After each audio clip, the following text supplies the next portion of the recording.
HeadphonesNeil. It's HeadphonesNeil!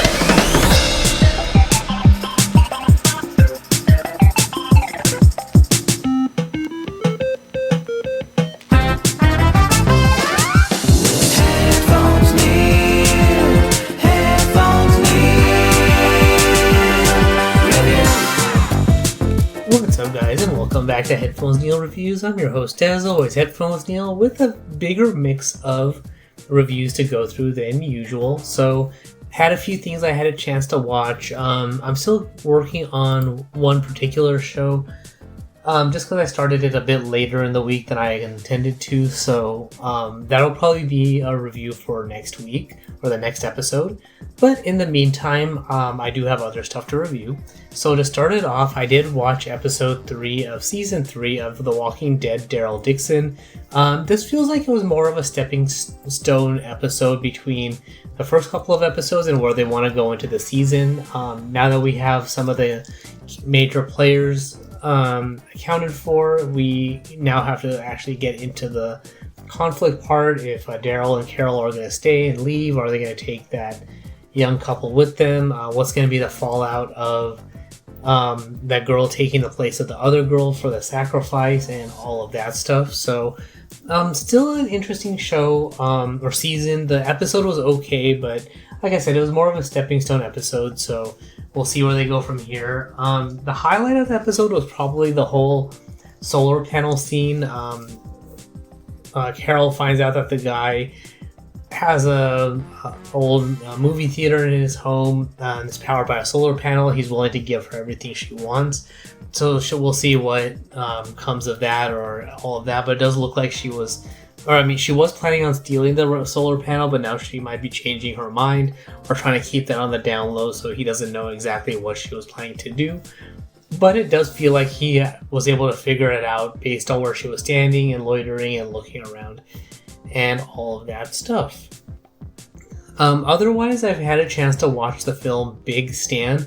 This is an old Rob Schneider film. I keep seeing clips on YouTube from the prison scene where he is telling the prisoners who they can and can't have sex with. And so I was like, finally I decided to go back and figure out which movie that was from and watch the movie if it was streaming. So I did exactly that, and overall I actually had a good time with the movie. It is about on par, for a Rob Schneider film. I don't know too many of his films offhand, but for me it was super fun to get through. It felt like a more lighthearted, silly version of Shawshank Redemption. So he was in there he's in there for a crime he did commit, but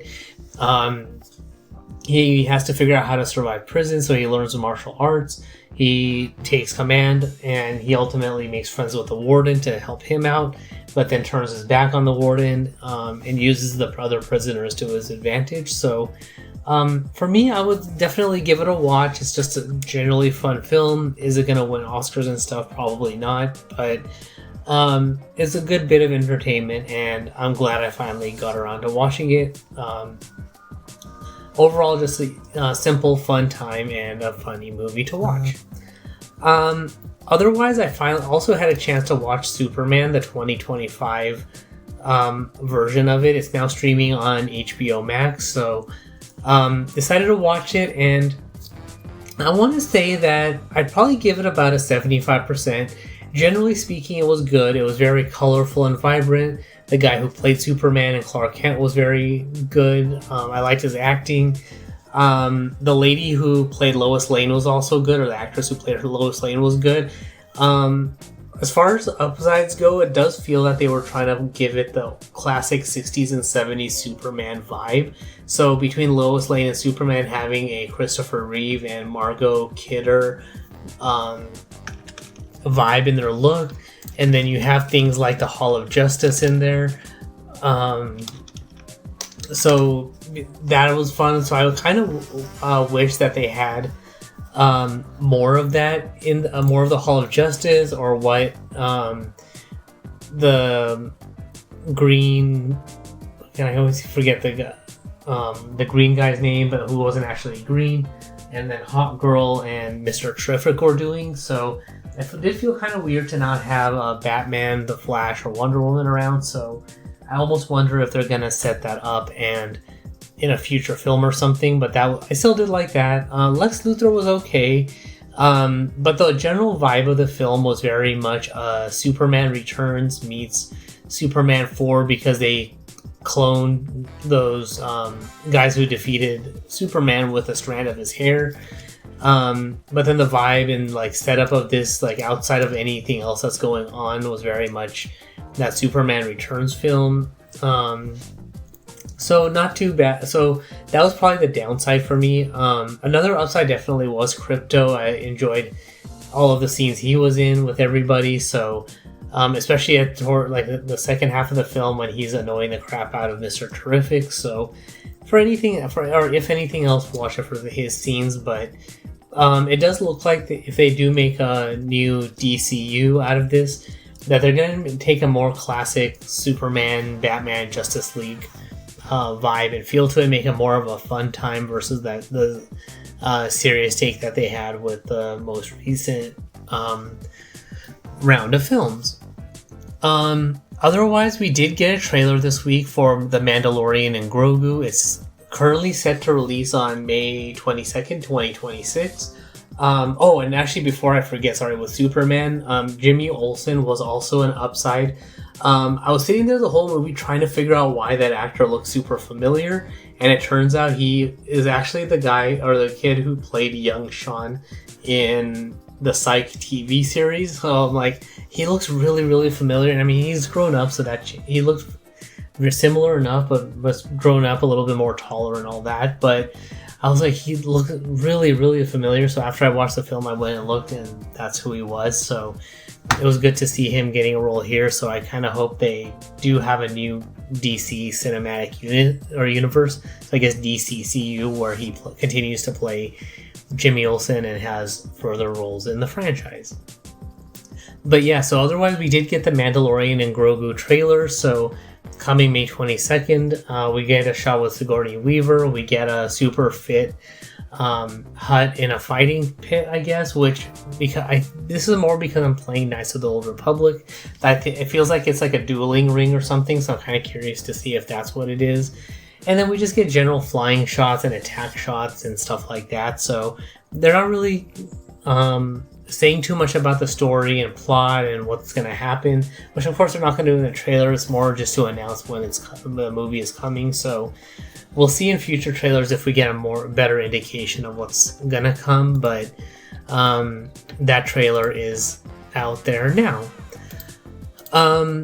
And so otherwise, I did also watch Lego Star Wars Rebuild the Galaxy Pieces of the Past. And while it is getting good reviews, I kind of want to say that it was alright.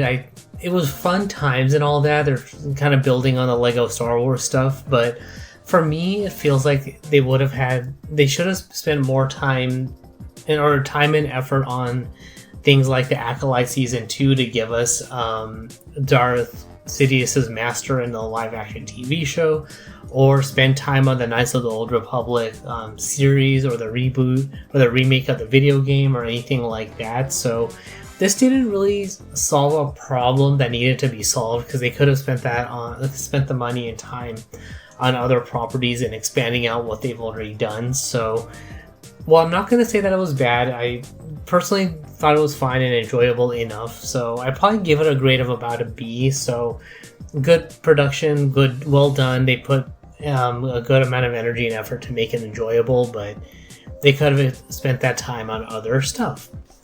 So with that stuff being said, to round out this particular episode, for the Knights of the Old Republic gameplay, we're going through now that we're done with Terrace. Overall, it's so far from memory, it is the longest planet because there's a lot to do, a lot of stories to build. You have to do a lot of upgrade. They have a bunch of different levels, so you have 2 parts of the upper city, the lower city, and then 2 parts of the under city, and then you have to do things like the dueling ring, all the apartments that go through bounty hunter quests. So they're setting you up for all sorts of different things. So it's almost like encapsulating the whole game into a planet, so that when you get to the rest of the game, a lot of the stuff is very familiar, because like with the bounty hunting stuff, you have that built out with a Geno Harridan later from when you get the quest on Tatooine and then to Manon. They're getting you used to talking to your the characters in your party so that you can figure out their story arcs. So there's all of that, and just generally getting used to the UI and leveling up and all of that stuff. So the long play for me this time around was just over 5 hours long. So that was just on the one planet. So, and that's also using Force Run because I'm using the Jedi from the Start mod. But in general, it's a fun enough planet. I mean, originally I kind of was, when I would play it, I would get bored and wish I could skip it, just because I would rather spend time on all the other planets. They're not as long. You get to you're varied around a lot with other stuff. But I can see what they were doing with it to get you used to the planet. But I guess to draw the difference between those two points of views, I kind of wish they had not made it as long of a planet. And I guess supposedly there was a planet that was cut or something, but I kind of wish they would have expanded some of the other areas, so maybe a little bit more on Korriban, because that is actually one of the shorter planets to go through. So instead of, the upper city, lower city, and under city on Terrace, if they had just had the upper city and lower city, or just the upper city and under city, and then have the lower city stuff, get that out of Terrace and put more time in on Korriban, that would have been a better use of that and evened it out a little bit. So, but regardless, I'm having a good time with the game. As I mentioned before, I'm doing this Soldier Guardian class, so I'm spending more time on strength and power, attack, and that sort of stuff, and building up the stats accordingly for that. So, I'm going there with that. So basically for this, gameplay videos are going up almost every single day. So definitely check it out. Subscribe to the channel if you want to get those regular updates. They're also posted on the YouTube or on the social media sites. So as videos go up, so you can check out those specific gameplays with chapter markings if as needed, in case there's a few different things going on. And then same thing with the long play by planet. I'm separating out the videos with timestamps, so you can skip around to different overarching areas of stuff that's going on. So that's actually all there is for this particular episode. So if you have any questions, comments, feedback, or anything like that, you can comment on the social media post. Everything is linked on the website at HeadphonesNeil.reviews, which also has past episodes, ways to support the show, all of that good stuff. The YouTube channel is youtube.com/PatelN01 for all the gameplay videos, audio versions of the podcast.